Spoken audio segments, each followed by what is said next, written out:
I guess the conversation on finding the right minimum wage, affordable and sustainable minimum wage, does have a very long way before it comes to an end. And we keep hearing different revelations. I mean, like what the guest at Sunrise Daily actually said, none of the governors have less than 20 cars. So can they cut down on those cars and pay more to the workers?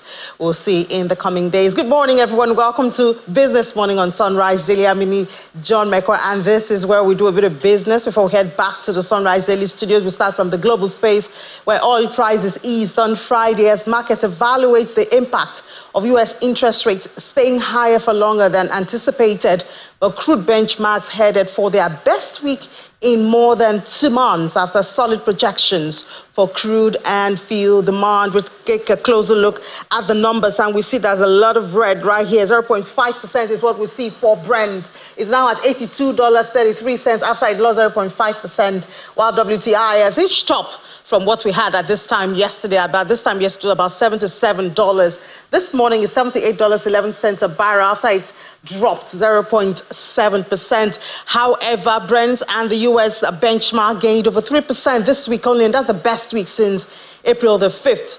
But the Northern Hemisphere summer demand picture plays out, providing further support to the market. Russia has pledged to meet its output obligations under the OPEC Plus Pact after saying it exceeded its quota in May. However, the price rally this week cooled after that U.S. Federal Reserve held interest rates steady and pushed that proposed cut date from September to December.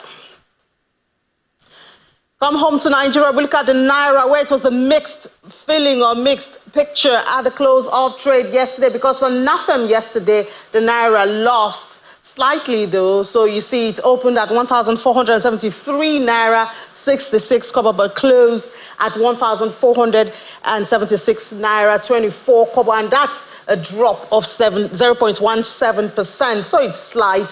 Perhaps we can overlook it for now. Hope it doesn't continue in that trend. For NAFEX, however, but we know this is where you have more of the activities. For NAFEX, it's like a spillover, and it's opened at 1,479 Naira, 40 kobo, but closed at 1,471 Naira, 42 kobo. Its gain there is 0.54%.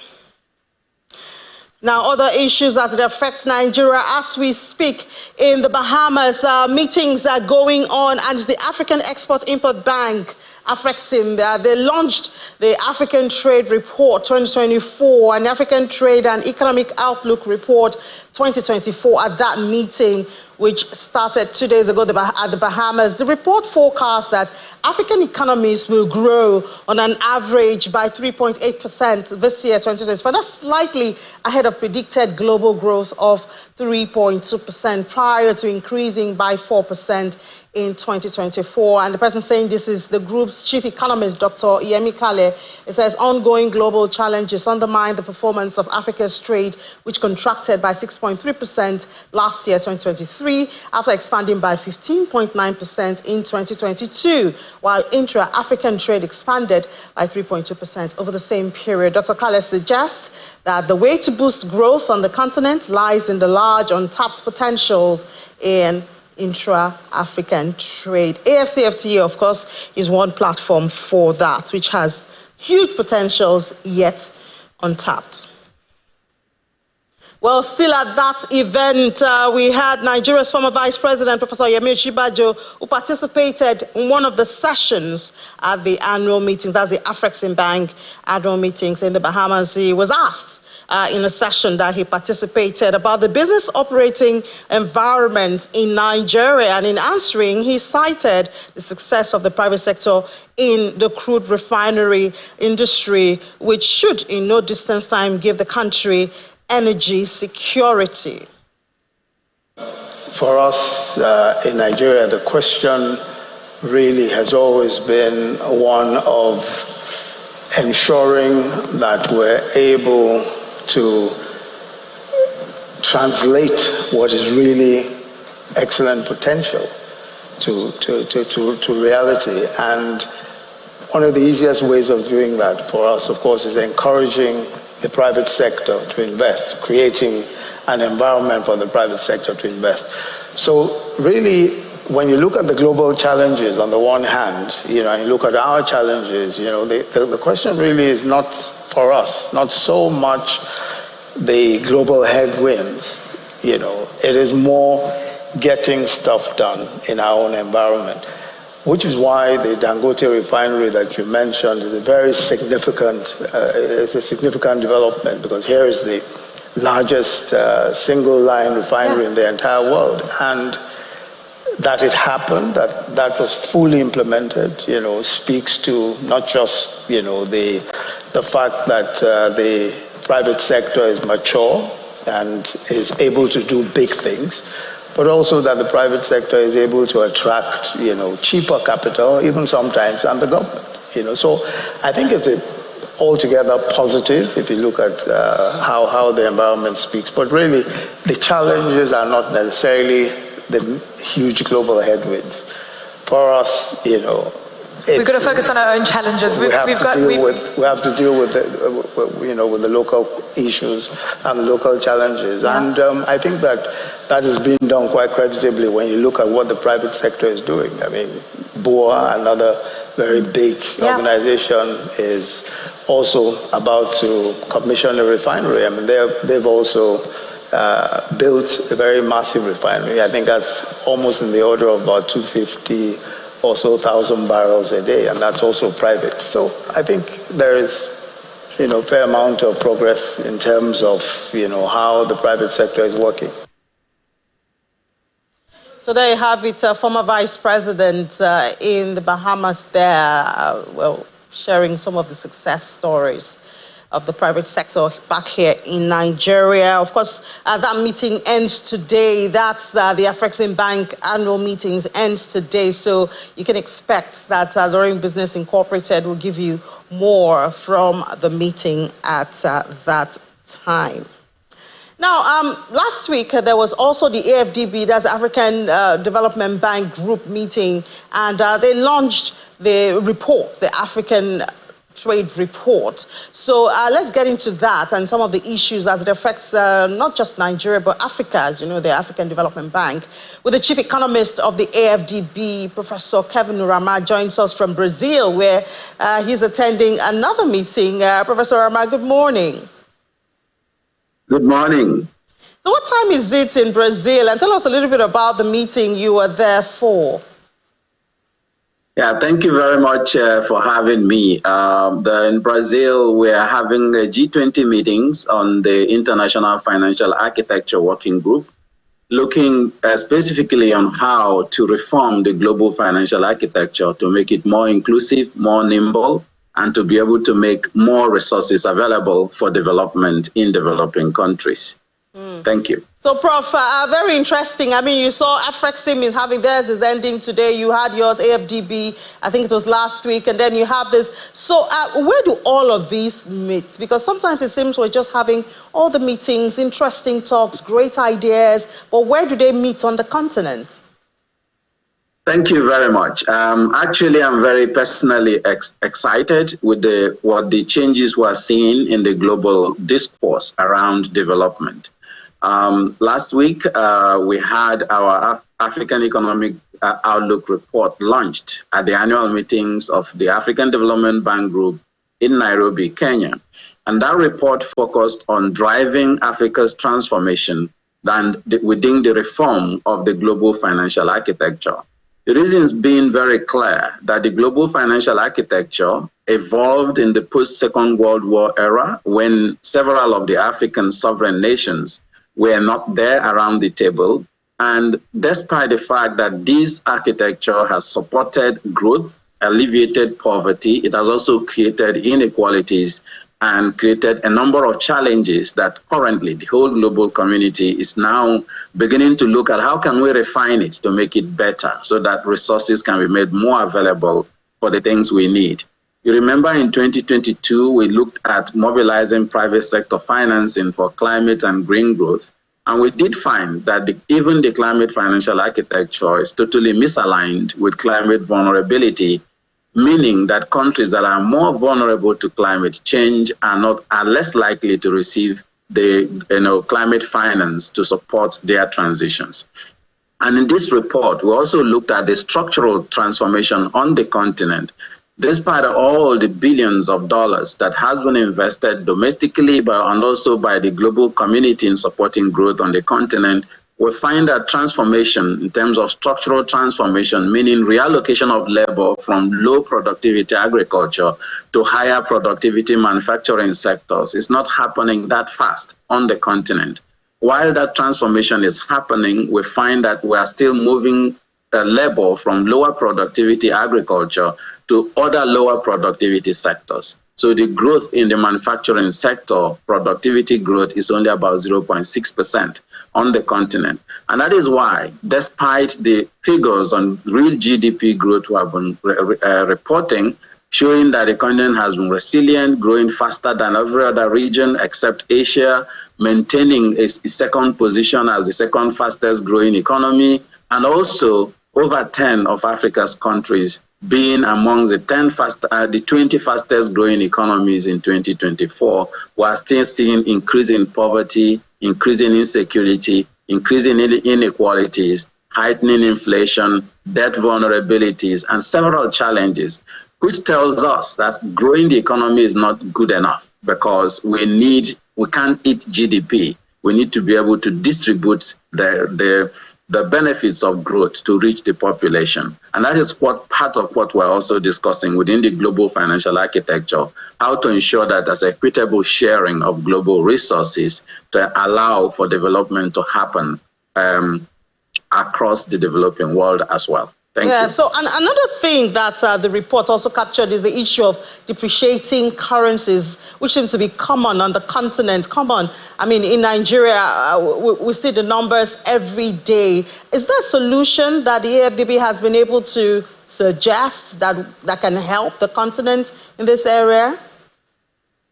Yeah, thank you very much. In terms of currency depreciation and also inflation, several fundamentals of the in the macroeconomic sphere has not been going very well in Africa, but not just in Nigeria. We have seen depreciation of currencies in several countries of the continent. Over 30 countries in Africa saw depreciations in their currencies. But this is really very clear, because there's a lot of imported inflation that is happening on the continent because of fiscal tightening post-COVID-19 in the advanced economies with whom we trade.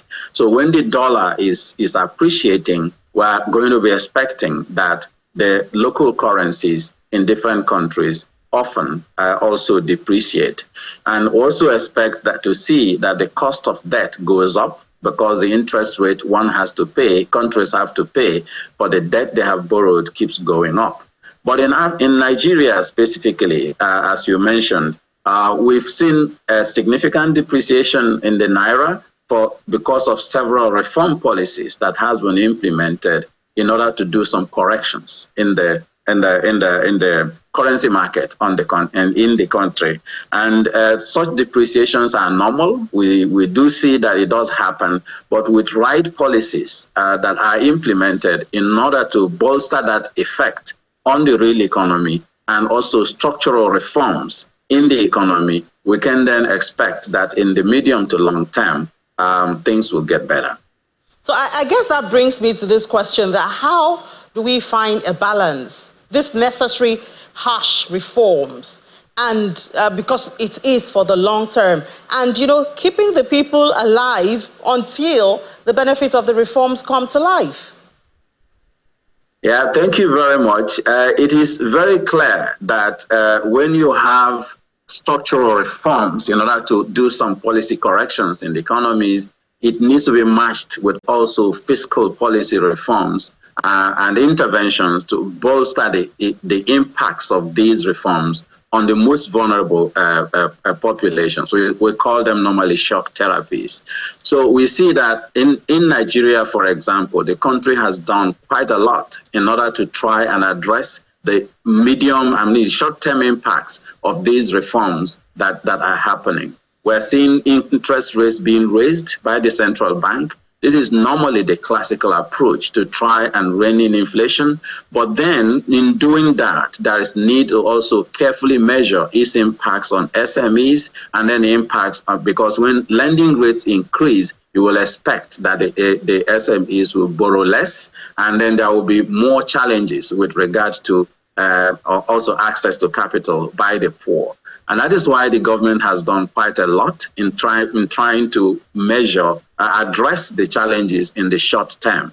So we've seen a lot of exchange rate pressures being addressed by the country through the policies that the central bank is implementing, but also through cash transfer measures and other measures that the country has been implementing to address the short-term challenges. Now, but in doing that, we also need to focus on structural reforms to help grow productivity in key sectors, because part of the impacts, the transmission effects of these changes in countries normally go through two major sectors. One is the energy sector, because in Nigeria, for example, where there's also the removal of subsidies, you are going to see that the price of petrol will go up and cost of transport will go up.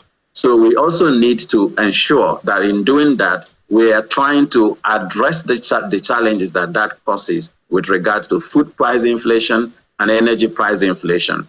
And in Africa, it's not just about interest rates, because some of the challenges we have are also external, as I've mentioned, imported inflation because of fiscal consolidation in other countries with whom we trade. And then the dependency of our debt on dollars means also that interest rate, which means the fiscal challenges for the countries, will increase. So in addressing that, we also need to marry that with fiscal policies and investing in growth-enhancing sectors so that in the medium term, we can produce more food and be able to generate more electricity and reduce the cost of these on the poor. So while the shock therapies are important, they are short-term. So we need to also look for the medium-term policies that will help to address the systemic challenges within the fundamentals of the economy as we go forward.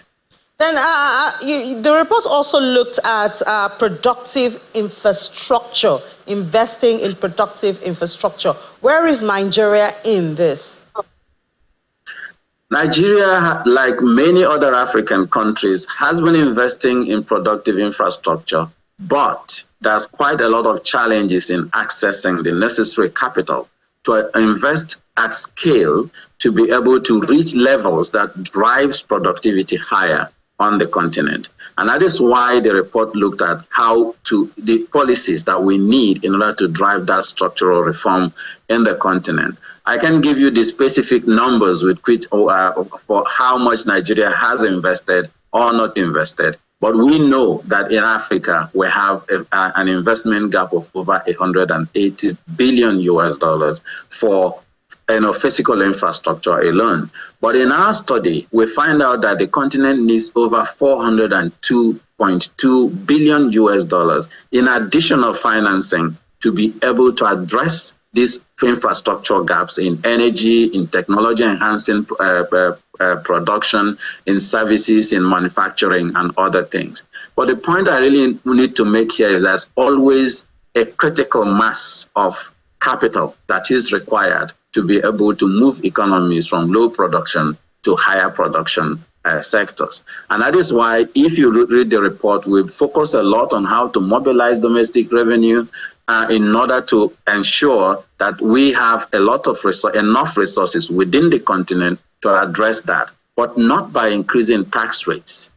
It's more about improving efficiency in the tax collection and making sure that those who are supposed to be paying the taxes are paying the taxes, improving tax compliance by enhancing the social contract with citizens, by ensuring that governments actually use those taxes to deliver public services. And that is why in our earlier interview, I talked to you about our public service delivery index to be measuring how countries are delivering on that delivery of public services. Because we see around the world that countries where there's a lot of efficient use of tax resources and also non-tax resources, citizens are able to pay taxes and are happy to mobilize more resources for governments to do more of the infrastructure.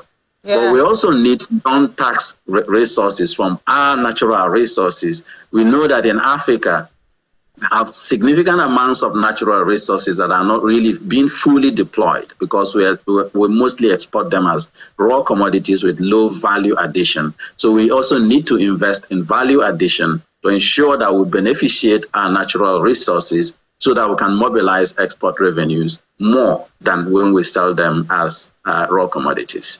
Yeah, thank you so much, Prof. And I'm so happy you didn't talk about getting more loans because, I mean, debt servicing is also a burden on lots of countries on the continent. Thank you so much for your time and wish you the best in your deliberations right there in Brazil. Professor Kevin Urama, Chief Economist with AFDB. Thank you very much for having me. All right, now let's take a break. When we come back, there's a bread analogy. Have you seen it? Well, it was on Channels Television on June the 12th when the platform had their special edition. It was one of the speakers there brought that up. You will enjoy that, but that's after this break. To stay with us.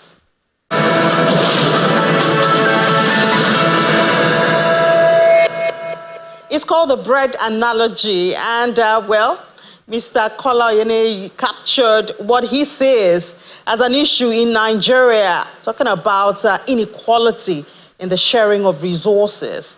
And he captured it in this bread analogy that was used or shared. He shared it on the platform on the 12th of June, the special edition of that program.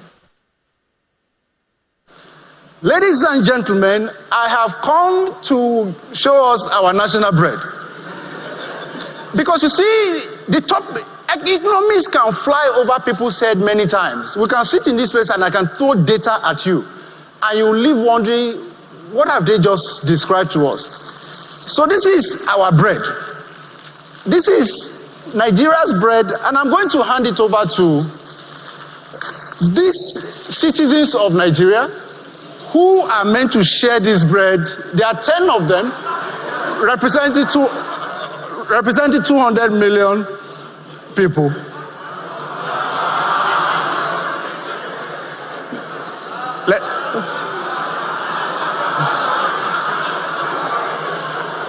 All right, share. Let's pass it on.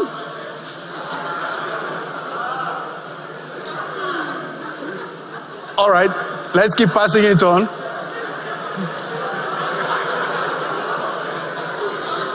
Well, ladies and gentlemen, I think you get the point. Well, please come. Please come. Every single time I have done this social experiment, I have always wondered how this guy always, a different guy by the way, always ends up with this piece of bread, and how this guy got this piece of bread. This is what 95% of Nigerians, some of whom represented in this room, this is what you get. Do you agree with me? This is what the 1% of the 1%, this is what they get. What 7 of them didn't know was that prior to this, these 3 people came to come and meet me. They had a conversation with me as I came into power, and they seized my government, called state capture. And I told them that as we are creating value, the value will be passed to you. Take as much as you want out of it. The rest, these people can share. Can you see the result? See what 3 of them have, see what 7 people have. That's why the national bread can never be enough. That's food for thought for all of us. We keep talking about inequality in the sharing of resources, and perhaps the root of a lot of challenges, economic challenges, and distrust in the government's strategies. So you just take that home for the weekend and let's think about that. Just before we head back to the Sunrise Daily Studio, let's see what the market closed with yesterday. Yes, it was at the NGX, the green one, the all-share index went up, getting close to 100. Hold our breath and see if we can do 100 at the close of trade today. Equities cap 56.47 trillion naira after the market gained 114 billion naira by the close of trade. Right there, the activity chart mixture there, just the deals ended up in the green. The volume and value were in the red. Top gainers for yesterday, Nigerian breweries led that pack. There you have it, gained 10% on its share price. Unity Bank A lot of stories going on about that bank. Perhaps we see maybe investors' confidence coming back right there. It gained yesterday. NEM Insurance also gained at the close of trade. On the flip side, ETI, Dar Communication and Class Insurance, they were on the flip side, losing 9.99%, ETI, Dar Communication 8.77%, and KCI Cleansing more than 7%. Top trades trust coming from the most liquid counter. Zenith Bank led that, followed by ICO Insurance, and then Access Co were the top trades for yesterday.